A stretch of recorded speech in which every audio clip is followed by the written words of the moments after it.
Okay, this is going to be the first and last recording for the 23rd, even though it is 12 a.m. I didn't trade anything on the 23rd.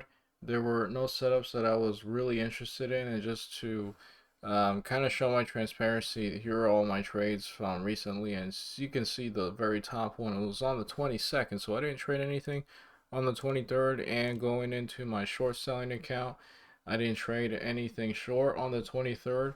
So yeah, I almost didn't want to make the video, but then if I don't do that, I could maybe show that there's a gap and maybe if I'm lying or something, I traded something I didn't go over it.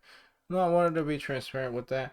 I am interested in DHHC, not necessarily in the morning because it was a halter, but if it could try to do something where it just sells off really close to where it came from, and that could be some kind of a very aggressive dip buy, that will be something I will be interested in. This one, ENTB aggressively broke the previous day high and regained itself under that $15 price point that it was so stubborn with the other day holding. So this is pretty interesting, but I don't see anything that I necessarily want to trade with this unless it maybe opens this high the next day, right in the morning. That might be something to take into consideration. Nothing interesting with that one. Nothing really nice with this one.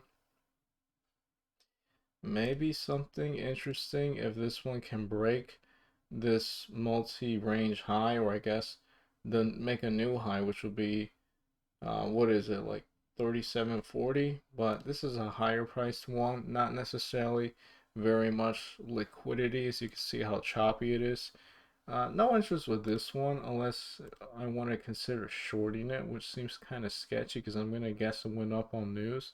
Maybe if it breaks 850, it could be a short setup.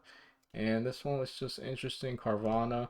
This one's been selling off if it can maybe downtrend, but I feel like this one might just have too many bag holders in general, so it's not going to really spike that much if it sells off greatly and then maybe tries to bounce.